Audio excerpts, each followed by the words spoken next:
Hello and welcome to FPL Mate, your best mate for fantasy Premier League content for the 2020-21 season. My name is Dan and today I have hit the wildcard button. Actually hit it a couple of days ago. Those of you who follow me on Twitter or watched my stream last night will know that already, of course. But yes, the wildcard is active. So I guess this video is a kind of, and we're going to do a small review of last week's scores in Gameweek 4. I'm not going to go over it too much because what I want to focus on this video is my first wildcard draft. So we're in the international break. We've got 2 weeks, pretty much 2 weeks, to mess around with a wildcard draft, make some changes as we go forward. I want to really stress that this is not going to be my final draft. It's very unlikely that this will be my final wildcard draft, but I do want to share with you the players that I'm putting in at my wildcard in terms of my current thinking. Anyway, so yeah, we're going to have a look at my team. We're going to talk a little bit about it, and then we'll move on to the wildcard. But yes, if you do enjoy this video, please give it a big old thumbs up, big old like. It's really helpful, guys, if you can do that. And I'm shooting for 40,000 subscribers is my next target, and we're sort of like 1,200 subscribers away, something like that. So if you are not subscribed already, please do make sure you subscribe, click that notification bell, and yes, let's have a look at my score from Game Week 4. So yeah, a little bit disappointing, I'm not going to lie. 49 points, it is 1 point above average. I think more importantly, in terms of some of the leagues I'm in with some more seasoned FPL managers, sort of really good FPL managers that are definitely better than me, to be fair. You know, pundits, podcasters, all that. In terms of those guys, I seem to have actually done a little bit better than them this week. So that's good, but it doesn't really help us in the overall ranking because we want to have a really good overall score. So let's whiz through. So Ryan obviously got 0 points, 4 goals conceded, rubbish, no good whatsoever. Walker Peters only 5 points, even though he was like the best player on the pitch for Southampton against West Brom. He only ended up with 5 points because he got a yellow card, and he could have got a couple of goals there. He's still super attacking. I'm still really liking the look of him. It's just a shame that he only got 5 points because he really should have had more, to be honest. Ayling obviously conceded the goal on 2 points. He could have easily had an attacking contribution again during that game against Manchester City. He was one of the best players on the pitch, so I still think he's a good pick as well. Trent Alexander-Arnold, Liverpool sort of just looking defensively, you know, really not great. I mean, I thought Liverpool would probably be turning it around defensively a little bit by now, but you've got to think, the first game against Leeds, they conceded 3 goals. They conceded 1 against Arsenal. They've now conceded 7 against Aston Villa. The only clean sheet they got was against a 10-man Chelsea, who were really struggling, had injuries and what have you. So, yeah, I'm not fully convinced by Liverpool defence right now, but we're still obviously looking for, you know, Trent Alexander-Arnold, Robertson. We're looking for them for their attacking returns anyway, really. But still a little bit disappointing there. Liverpool in defence in general. So yeah, not fully convinced by that. De Bruyne, he's getting some opportunities, but you know, I feel like without a Jesus or Aguero there for him to feed into, and Man City aren't quite at the races yet either. Fernandes, 6 points. Obviously, he got the penalty, and you know that's pretty much all he does now, isn't it? He just scores penalties, and he's not really offered anything else so far this FPL season. If you want a penalty taker, why not just spend 5 million on Jorginho rather than the 10.5 on Bruno Fernandes? So not convinced there. Podence, I brought him in very much for the fixtures. The fixtures look really good. He's been pretty creative so far. He's looked really good as a player. We all expected Wolves to go out and batter Fulham, but it quite frankly didn't happen. I could say the same about Jimenez up front there. You know, you really expected Jimenez to get a goal against Fulham. It didn't happen. Everyone thought it would happen, but it didn't. Salah, obviously, a saving grace, and luckily I captained him at the last minute. I chose to captain Salah in the end. If you saw that on Twitter, maybe you saw that on. I put a post on YouTube as well. I put a post on Instagram, I think, as well. Just telling you, last minute swap. I'm changing my captaincy to Salah just because the news that Mane was going to be out with COVID. Salah is, you know, he typically scores much higher points when Mane's not in the team because he's not sharing the points with Mane as much, and he's sort of the main man, which is exactly what happened. So a good captaincy shout in the end there. But other than that, that's sort of the only thing that really went my way this season, this game week. It sort of saved my game week. Che Adams, loads of opportunities to score, but once again, he's not quite got the end product. He can't finish off all these chances that he's getting. Mitrovic didn't really look too likely to score. That was a bit of a tough game for him. You know, it's tough for Fulham in general right now. So, overall, I mean, you can hear from what I'm saying. Oh, and I forgot to mention as well, James obviously ended up being on the bench. He was going to be playing ahead of Ayling, but he obviously got dropped from the Chelsea squad in this particular game week when they faced Crystal Palace. So, which is a shame because he would have got a clean sheet there as well. But never mind. Ayling came on and got me 2 points. So yeah, overall you can probably tell that I am not incredibly enthusiastic about my team right now, and yeah, for good reason really. It's not really gone well. It's been a really difficult season so far. At the beginning of every season is a little bit random, a little bit random anyway.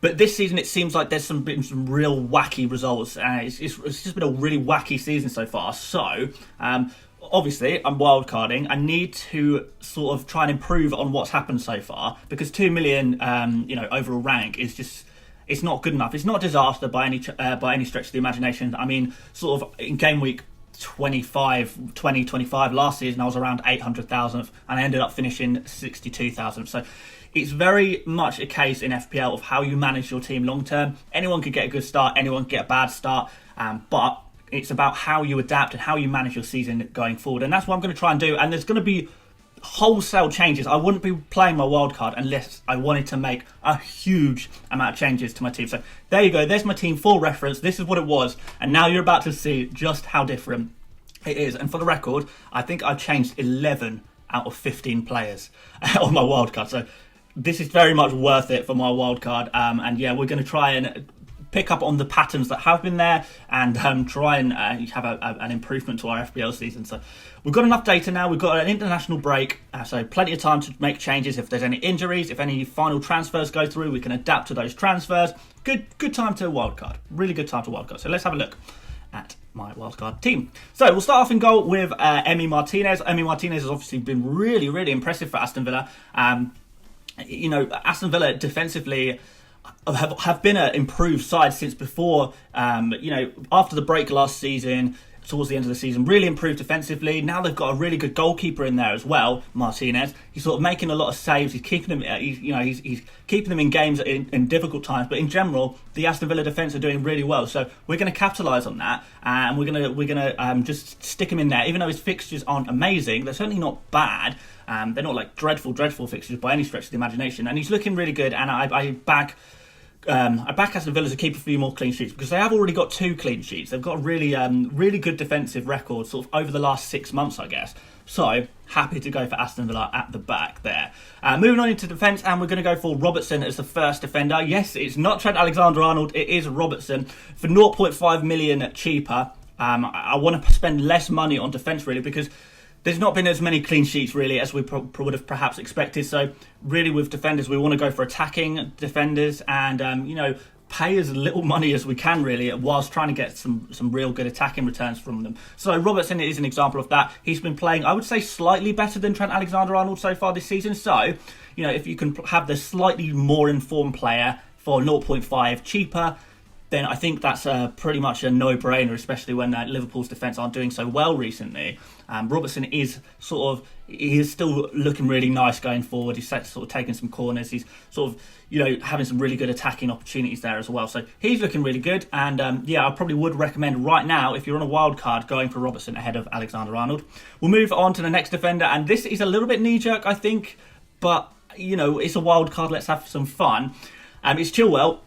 5.6 million he is now. So a lot of people bring him in straight away. He's just come back from injury sort of thing. Chelsea's have now got a more complete fit defence, if you like. So that's going to give them a lot more of an advantage in defence. They've got a new goalkeeper as well. They'll be keeping a few more clean sheets you would expect. But more importantly, Chilwell on corners in that game that he just played there against Crystal Palace. So that looked really good. So you could potentially get some attacking returns there. And he's also really, really, really progressive, playing really far forward, and which is why we saw him, with getting assists, potentially getting goals and stuff. That's going to happen with Chilwell, I think, from what I've seen so far. And it's not much data to go on, and this is why I'm saying this is knee-jerk, because I've not got much data to go on. But, I'm happy to take a punt there. He can easily be downgraded if it doesn't go to plan.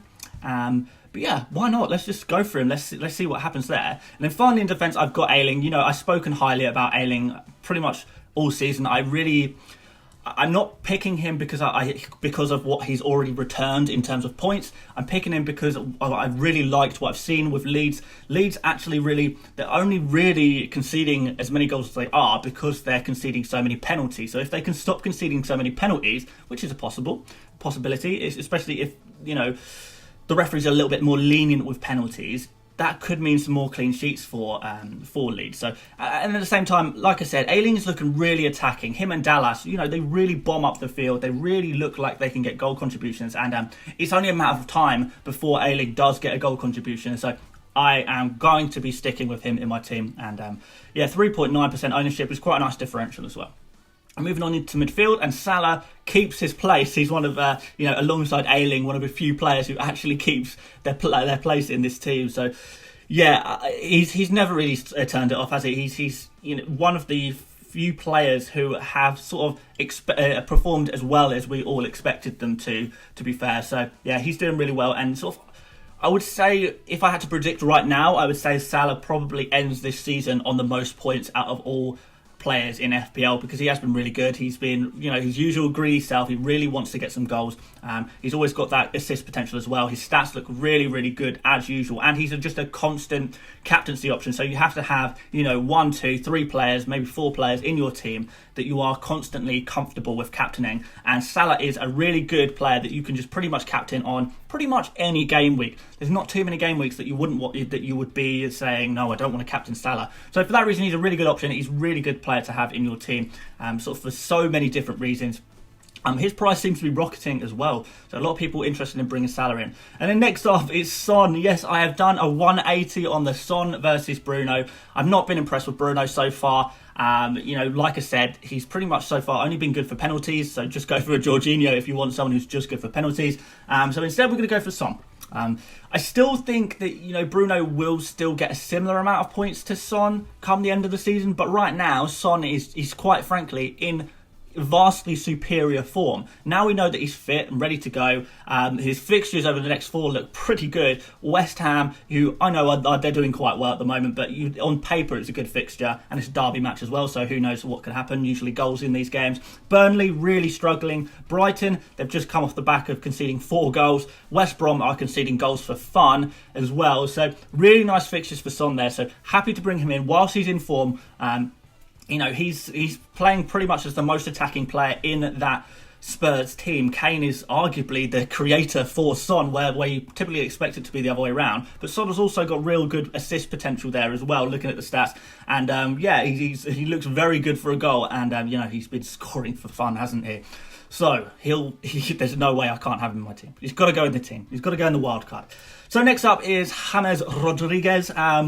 He's just sort of been the signing of the season, really, hasn't he? He's sort of revolutionised that Everton midfield. He's looked so good, so impressive. He's just had another haul in game week 4, really proving that, I think some people had some doubts, and myself included, by the way, having some doubts thinking, maybe he's going to be the guy who assists the assister and never actually gets any FPL points. Well, I mean, not never gets points, but doesn't always get points. But as it transpires, he's very capable of being the main man in a game for Everton, and he's proved it twice now. So he's looking really impressive. He passes the eye test with flying colours. His statistics look pretty good. And most importantly, he's actually scoring FPL points. And that's sort of what I'm trying to look at when I'm building this team. Who is actually scoring FPL points? I mean, I can put in Che Adams because he looks like statistically he's on for a goal. Or I could go for a player like Rodriguez, who is now proven to be getting FPL points, which is kind of something that I'm adapting a little bit and trying to put into my game a little bit more. Taking it back, trying to simplify things, trying not to overcomplicate things, and just saying, at least with some of my picks, who is actually getting points. They have to look good statistically as well. So Vardy, for example, he's getting loads of points, but statistically he doesn't look very good. He's only really scoring from penalties. So it's not just about that, but I need to combine good statistics, good underlying stats with actual FPL points, because that's what I want at the end of the day, and that's what we all want, FPL points. So we're going for him. And then finally in midfield, again, a little bit knee-jerk, but it is Jack Grealish. But he has returned in 2 games in a row now. Like I said, Aston Villa are looking like a really improved team. They've just put 7 goals past past Liverpool. So their confidence is going to be sky high. They've got Leicester next. Leicester struggling a little bit in defence. They've got Leeds, Southampton there, Arsenal there next as well. So there's some not bad fixtures there for an attacker there, you would say, for Jack Grealish to, sort of attack those fixtures a little bit. He's only 7 million. And I don't know. I like the look of him. I like the look of him a lot. I think possibly the underlying stats, or these stats, are sort of been buffed a little bit by that game against Liverpool, making him look probably a little bit better than he actually is in terms of an FPL asset. But still, this is the first draft. I've not put a week's worth of thought into it. I've sort of put like a day's worth of thought into it. And right now, I'm knee-jerking to Grealish. So that might change, but that's my thinking right now. So let's move on to the forwards, and we're starting off with Harry Kane. Just like Son, loads and loads of good fixtures to come up. He's sort of the assist king right now, isn't he? He's sort of, when you think De Bruyne is usually the assist king, but right now, Harry Kane is sort of the most creative player in the whole league. I think only De Bruyne and Salah actually beat him for chances created so far this season. And when you're creating chances for Son rather than Salah's creating chances for who possibly Firmino, he's creating chances, and then De Bruyne is creating chances for wingers playing out of position. And Kane is creating chances for the in form, absolute on flame Son. So right now, Harry Kane is in my team. I just think that Spurs are looking in such good form at the moment, particularly attackingly. Son and Kane are combining so well. They've got sort of a telepathic, relationship right now on the field, and they're looking so good that it's kind of a differential in a way to have both Kane and Son. Throw all of your eggs in that Tottenham basket, and when one of them gets a lot of points, the likelihood is the other person is getting a lot of points as well, because they probably provided the assists. Or provided the goals to the other player's assist. So they work in tandem a little bit, and they'll be hauling together, which is really nice. A nice double bubble. If Spurs do well, I'm laughing, basically. So that's the idea there. Next up is Dominic CalvertLewin. How can I have a wildcard team and not include him? I think every one of my wildcard drafts that I've made so far, and that obviously I haven't been able to go for, has had Calvert-Lewin in that strike force. His price is just rocketing. He's going to go up and up and up. If you're going to bring in a player, if you want to bring in Dominic Calvert-Lewin, bring him in before his price goes too high. I'd probably say the same with Son. The two priority transfers in right now for anyone watching this video should probably be Son and Dominic Calvert-Lewin. But yeah, Calvert-Lewin, he doesn't need penalties to have the highest XG in the whole game right now. He is the form player of the whole league. He's doing so well, and the types of goals he's scoring, really nice to see as well. So he's just the one player who you're confident that will get you returns every single game week, perhaps. So yeah, he's the form player of the league. So you have to put him in. You simply have to put him in, particularly before his price gets to like 8 million and he starts to get a little bit less affordable. So get him while he's cheap, and he's not even that cheap anymore. So there you go. And then finally up front, I've gone for Morepay. I'm sure a lot of you would have expected me to go for Ollie Watkins or Callum Wilson, which perhaps I'll have a look at. But right now Morepay, I think the reason why Callum Wilson obviously doing really well as well, but Callum Wilson, his expected goals outside of penalties is slightly lower than Morepay's as well.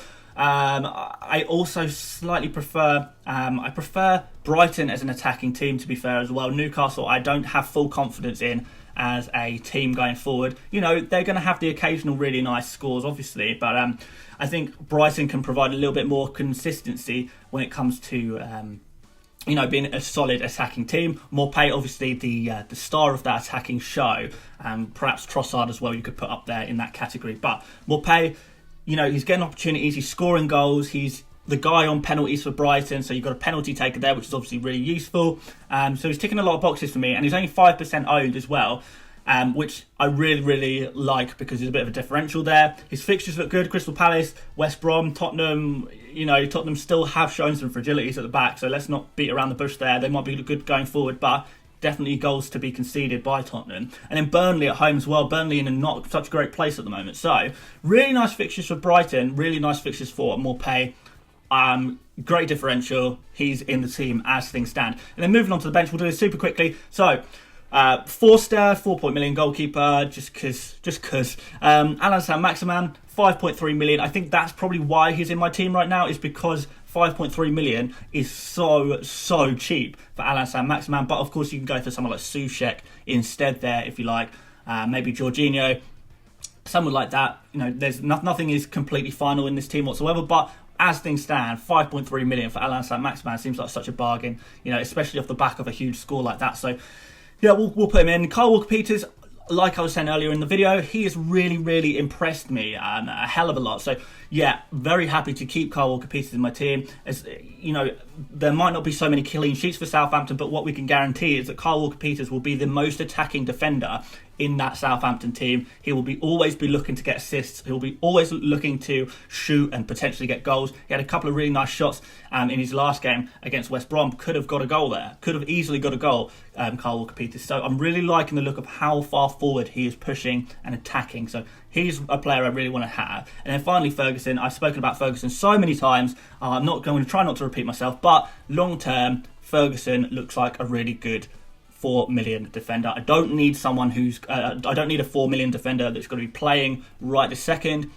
I just need someone who's potentially I can use in the future. And I believe the guy I'm most likely to use in the future as a starter in my team is Ferguson. Not right now, obviously, he's injured, but in the future, I want him there ready so I don't have to waste a transfer later bringing him in. He can just sit on my bench. Well, I'm not going to use a 4 million defender anyway. He can just sit there, and in the future, yeah, he'll be in. He'll be in, and he'll be starring in my team, in my starting lineup. So there you go. There is the team. I don't know about captains yet. I'm not going to lie. I can't tell you what player I'll be using as captain right now because I genuinely don't know. I really haven't decided yet. This team will be updated definitely at some point in the next couple of weeks, but I will update you. I'll try my best to update you. Definitely in terms of videos, I might do more regular updates over on Twitter, so make sure you go follow me on Twitter at FPLmate. If you did enjoy this video, of course, please give it a big thumbs up. If you're new around here, please do consider subscribing, aiming for that 40,000 subscribers. Can we do it? I think we can do it fairly soon. I don't know how soon, but you know, it's possible. And yeah, over this international break, I know we've got 1 week off Premier League, but there's going to be plenty of content on this channel. I've got loads of video ideas, loads of stuff I want to share with you, loads of cool new ideas. You know, I always like to bring some new ideas into the FPL YouTube sphere if I can. So we're going to be doing a little bit of that. And yeah, that's it. Thank you so much for watching. Check the links in the description for various social medias and stuff like that. Thank you so much for watching again. And I'll see you on the next one, mates. See you later. Bye-bye.